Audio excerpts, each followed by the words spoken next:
V nasledujúcich minútach si povieme, čo je nové na realitnom trhu. Rozprávať sa o tom budeme s Karin Zápalovou z realitnej kancelárie Karin & Partners. Vítajte u nás. Dobrý deň, ďakujem.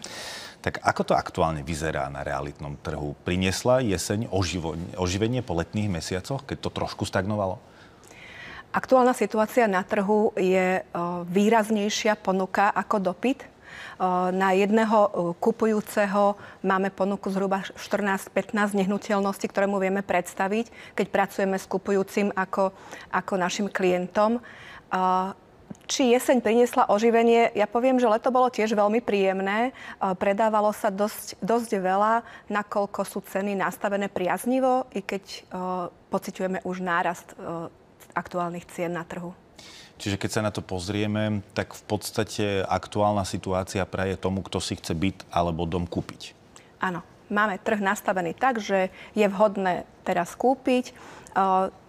Trh realitný nám kopírujú hypotekárne úvery, alebo teda banky, ktoré určujú, kedy a ako, za akých podmienok dostane kupujúci úver. Tým pádom, ak sú sprísnené podmienky bank, tak je znížený dopyt a ponuka sa zväčšuje.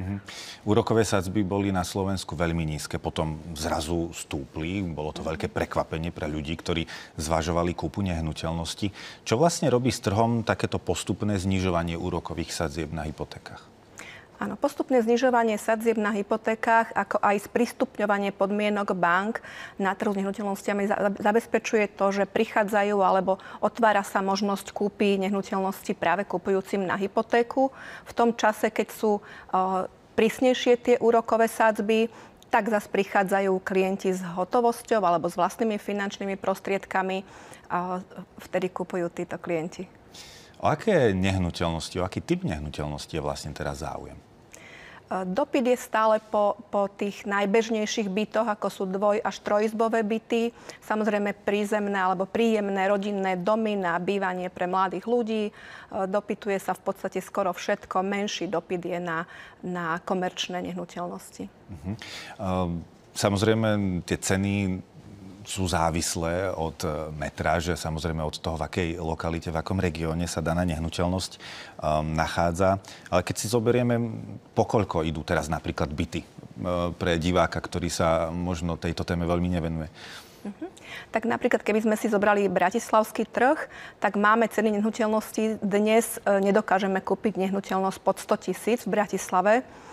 Pred pol rokom sme boli už aj pod 100 000, čiže teraz sa to odráža od tých 110-115 000 vyššie. Samozrejme záleží to od lokality, v ktorej sa nachádzame.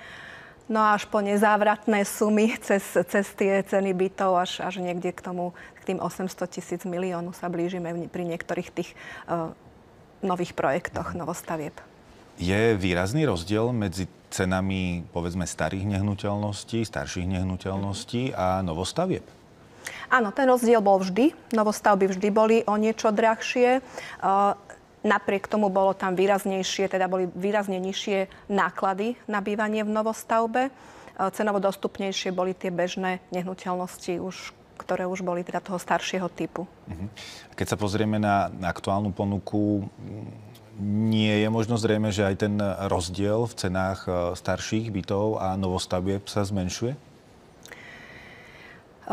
Nepozorujem to. Mám stále tak v meritku, že je vždy drahšia tá nehnuteľnosť v novostavbe. Cenovo dostupnejšie sú nehnuteľnosti v starších bytových domoch, alebo teda keď sa bavíme o bytoch.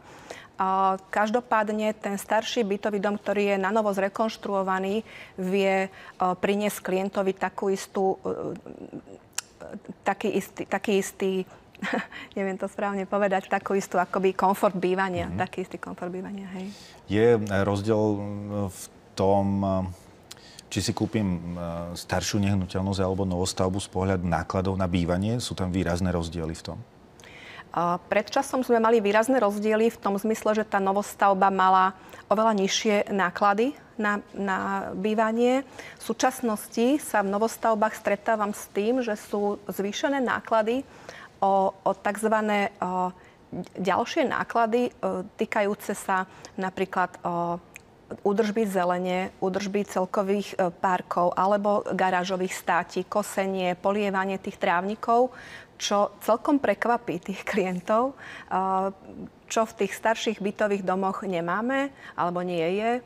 A tým pádom sú tie náklady dokonca už nižšie v tých starších bytových domoch ako v novostavbách. Môžeme to považovať za akoby také skryté náklady, s ktorými kupujúci nepočítajú, keď uvažujú nad kúpou novostavby? Ak kupujú novostavbu priamo od developera, tak tieto náklady nie sú vypočítané, lebo v podstate ešte nevedia, s čím môžu počítať. Máme reálne situácie, kde ten klient po roku prichádza s takou nespokojnosťou, že teda sa tie náklady výrazne zvýšili, s ktorými vlastne nepočítal v tom čase, keď tú nehnuteľnosť si vyberal a kupovali ju akoby z papiera. Je niečo, na čo si treba dávať pozor pri výbere staršej nehnuteľnosti? Je tam viacero faktorov, na ktoré upozorňujeme klientov, keď zastupujeme klienta kupujúceho. Každopádne, keď nehnuteľnosť predáva realitná kancelária, tak my o všetkých tých faktoroch vieme, upozorňujeme na ne, alebo teda dáme to do povedomia kupujúcemu. Ak sa bavíme o tom, že teda ide o celkovú údržbu bytového domu, čiže je dôležité dať si pozor na fond oprav, aká je výška fondu oprav, čo všetko už bolo z toho fondu oprav hradené, čo už bolo urobené v bytovom dome, aké opravy, aké sú ešte ďalšie udržiavacie poplatky. Rada pre tých, ktorí už bývajú vo svojom, existuje nejaký spôsob, ako si znížiť svoje mesačné náklady na bývanie? Celkom určite s poriacim režimom, čiže mať vymenené okná, bytový dom zatepliť, alebo teda rodinný dom zatepliť, využívať nejaké alternatívne zdroje energie. Hovorí odborníčka na bývanie Karin Zápalová z realitnej kancelárie Kerin a partneri. Ďakujem za rozhovor. Ďakujem aj ja veľmi pekne za pozvanie.